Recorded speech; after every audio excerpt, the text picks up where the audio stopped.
Good morning everyone. Welcome back to GK Today.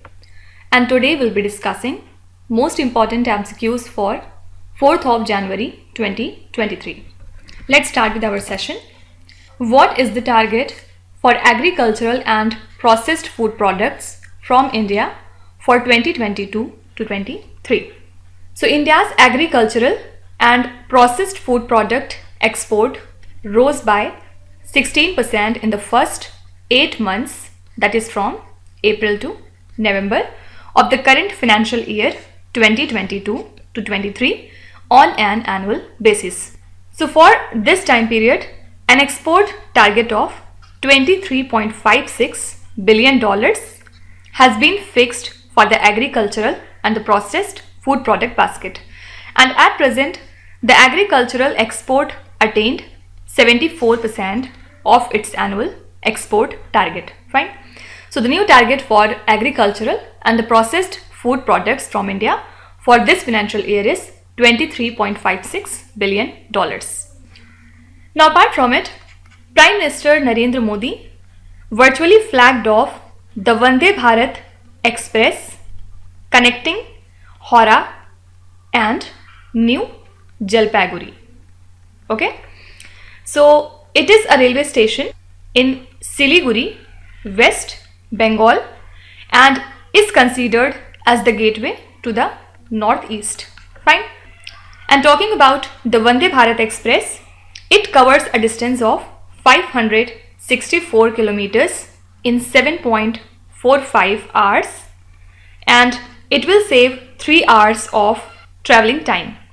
So the Vande Bharat Express will be preferred by the tea industry executive and the tourists who are traveling to the Himalayas in the North Bengal and Sikkim, right? So you can be asked that New Jalpaiguri, which was in the news related to Vande Bharat Express, is located in which Indian state? So it lies in the state of West Bengal. Next is G. Kamla Vardhana Rao has taken over the charge as the CEO of which particular institution? So recently he has taken over the charge as the CEO of FSSAI. What is this? Food Safety and Standards Authority of India. And this is a statutory body that has been established under Ministry of Health and Family Welfare. And before this, he was serving as the Managing Director of Indian Tourism Development Corporation, which is a mini Ratna PSU under the Ministry of Tourism. Okay. So you can be asked that who is the new CEO of FSSAI? So answer would be G. Kamla Vardhana Rao. Next is, which city is the host of Cooperative Beneficiaries Conference? So Union Minister of Home and Cooperation, Mr. Amit Shah, recently addressed the Cooperative Beneficiaries Conference in Bangalore in the state of Karnataka. And the first cooperative society in the whole country was established in the Gadag district of Karnataka in the year 1905. So he announced that one cooperative society will be formed in every panchayat of the country, and already NABARD, NDDB and the Ministry of Cooperation have prepared an action plan to form 2 lakh new such cooperative societies in the next 3 years. Fine. So which city is the host of this Cooperative Beneficiaries Conference? Answer would be Bangalore. And if you would be asked about the state, so answer would be Karnataka state. Next is, Sheer Bhagya scheme is implemented in which Indian state? So Union Home and Cooperation Minister Amit Shah inaugurated Mega Dairy at Mandya in the state of Karnataka.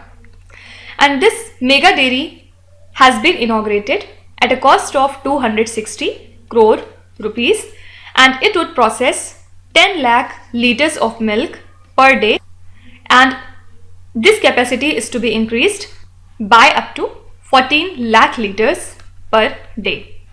Okay.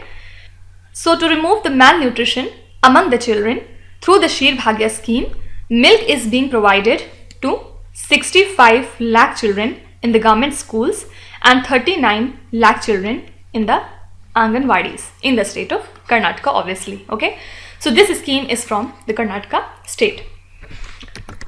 Next is, which company is acquiring Ford India's manufacturing plant? So Tata Motors recently said that the acquisition of Ford India's manufacturing plant at Sanand through its subsidiary will be completed by January 2023. And Tata Passenger Electric Mobility Limited recently announced that it would acquire Ford India's Sanand plant in Gujarat for around 725 crore rupees. Fine. And this acquisition included entire land and the buildings along with vehicle manufacturing plants along with machinery and equipments and the transfer of all eligible employees of FIPL's vehicle manufacturing operations at Sanand in the state of Gujarat. Fine. So you have to remember only that Tata Motors is acquiring Ford India's manufacturing plant at Sanand. Fine. Next is, which country commenced its annual war game Zulfagar 1401 in the coastal area of the Gulf of Aman?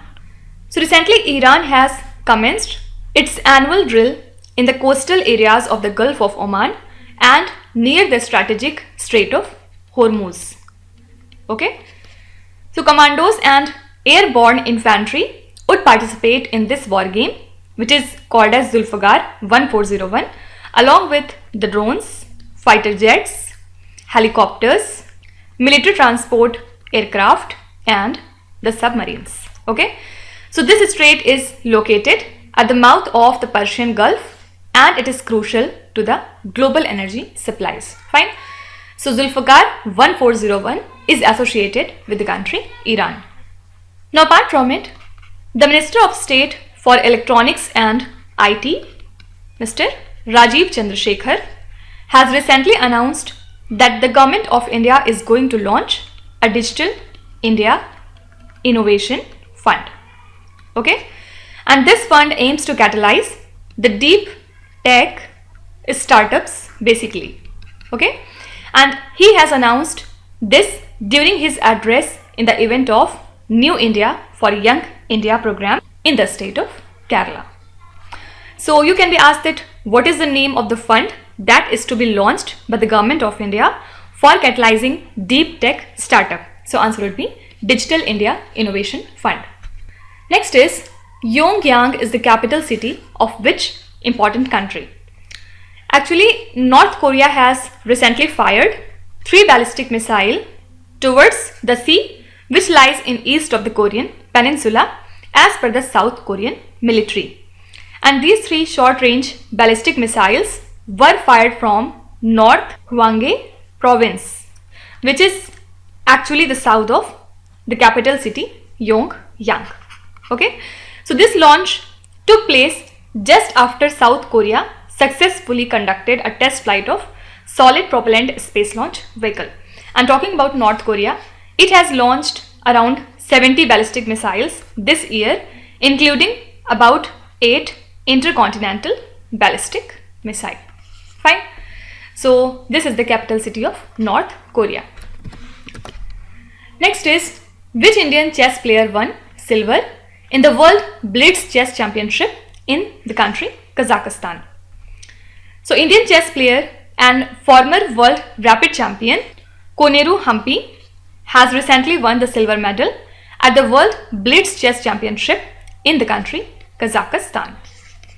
And also you have to remember that Savita Shri, who is a 15-year-old girl from the state of Tamil Nadu, won the bronze medal at this World Rapid and the Blitz Chess Championship. Fine. So your correct answer would be Koneru Hampi. And also you have to remember that Savita Shri belongs to Tamil Nadu. Next is, which state's women's under-18 team won the Khelo India Youth Games 2022? And this is an important question. So Hockey Haryana's women's team won the Khelo India Youth Games 2022 women's under-18 qualifiers after defeating the state of Madhya Pradesh in the finals at Bhubaneswar. Okay, and in the final match, Pooja and Gurmail Kaur scored a goal each for Haryana, and Odisha stepped up to claim third place after beating hockey Jharkhand. Okay, so first was Haryana, second was Madhya Pradesh, third was Odisha, and the fourth was Jharkhand. Next is, which state announced special schemes for green tech, rural impact and women-led startups? So Tamil Nadu Startup and Innovation Mission has rolled out special packages of assistance for green tech, rural impact and women-led startup. And Chief Minister of Tamil Nadu, Mr. M.K. Stalin, launched this initiative, which included the funds that have been earmarked under Startup Tamil Nadu's flagship grant scheme, that is Tamil Nadu Startup Seed Grant Fund.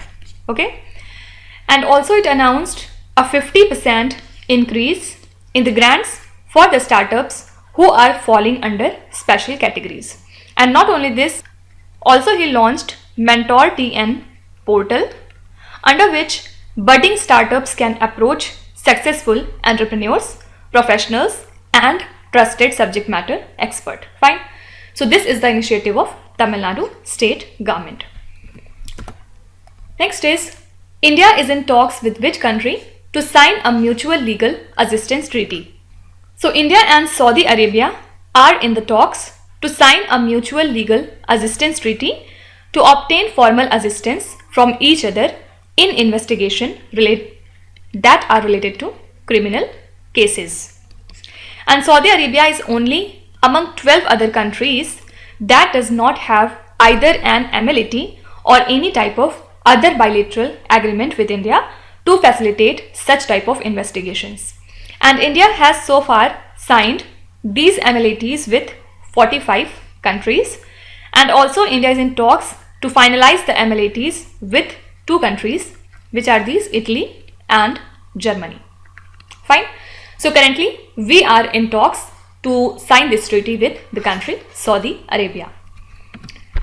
And last question says, which union ministry is developing the eco parks on reclaimed land and to promote the mine tourism? So Union Coal Ministry is developing the eco parks on reclaimed land and to promote the mine tourism.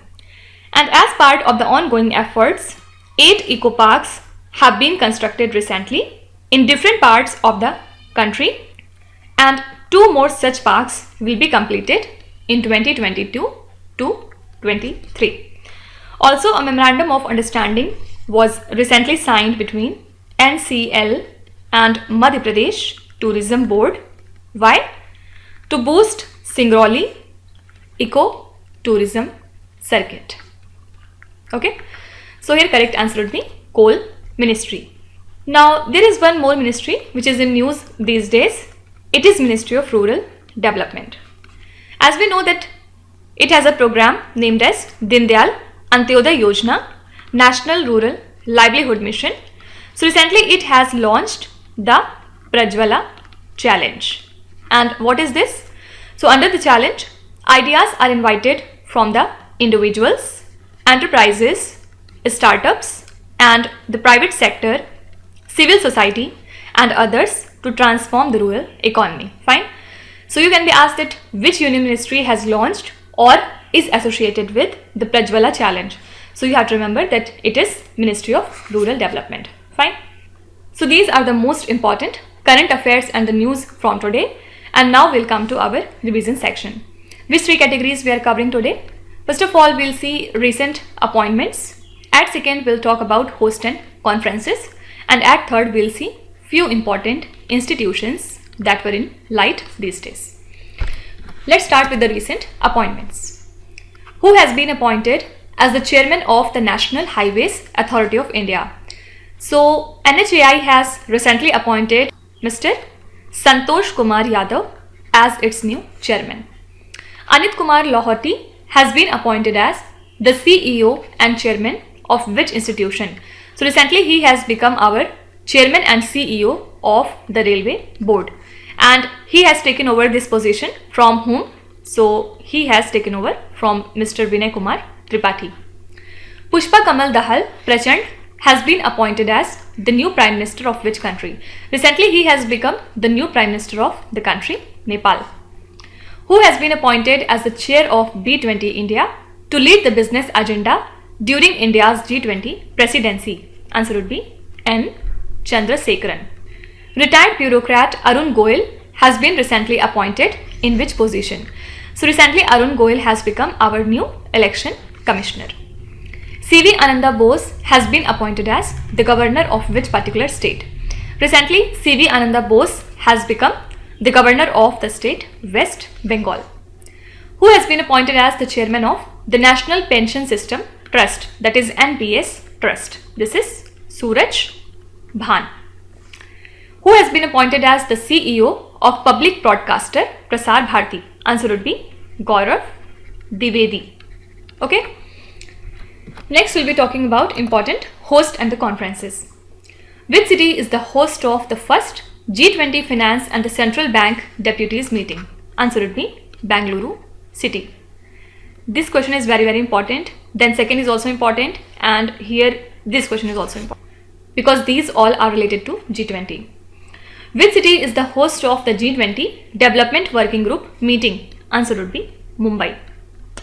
Which city is the host of the opening ceremony for the International Year of Millets 2023? So the host of opening ceremony for the International Year of Millet is Rome. Which state is the host of the FIH Men's Hockey World Cup 2023? So the state that is the host for this event is Odisha. Which city is the host of Technotex 2023, which is India's premier show on technical textile? Answer would be Mumbai. Which country is the host of the Asia and the Pacific Regional Meeting of International Labour Organization? So this is Singapore. Which city is the host of the first G20 Sherpa meeting held in India? Very important question. Answer would be Udaipur. Which Indian state hosts the Silkar Silhet Festival?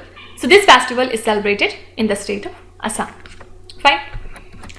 Now at last we'll be talking about important institutions that are in news. G. Kamlavardhana Rao has taken over the charge as the CEO of which important institution? So just we have talked about it. This is a repeated question. Answer would be Food Safety and Standards Authority of India. Which institution has urged the stock exchanges to set up investor risk reduction access platform? So recently SEBI has requested the stock exchanges that they should set up an investor risk reduction access platform. Which Indian institution's degree won silver prize in the best online program category in Wharton QS Reimagined Education Award? This is IIT Madras. It has won the silver prize. India signed $125 million loan deal with which institution to improve the urban services in the state of Tamil Nadu? Answer would be ADB, Asian Development Bank. Which institution has been named as G20 Science Working Group's Secretariat? So answer would be Indian Institute of Science, Bangalore. Which institution has set up Central Excise and the Service Tax Settlement Commission? So recently this commission has been formed by Central Board of Indirect Taxes and Customs. Which institution announced to set up a new institute in Malaysia? So IIT Kharagpur has decided that they would be setting up this new institute in the country Malaysia. Which institution won the DSCI AISS award for best security practices in the government sector? Answer would be UIDAI. Full form is the Unique Identification Authority of India. Fine. So these are the few important institutions that are relevant for your exam. Now let's start with today's quiz. Here on the slide you can see 5 questions which have been taken from the past 2-3 days current affairs. Pause the video and try to solve each of these questions, and at the end of the lecture do not forget to share your scores in the comment section. So please be honest and do not cheat with yourself. So that's it for today. I hope you have liked the session. These were the important news and events from today, and we will meet again tomorrow with some more important current affairs. Till then, stay tuned. Thank you so much for watching, and please do not forget to subscribe to GK Today. With this, Minu Sahadsana signing off.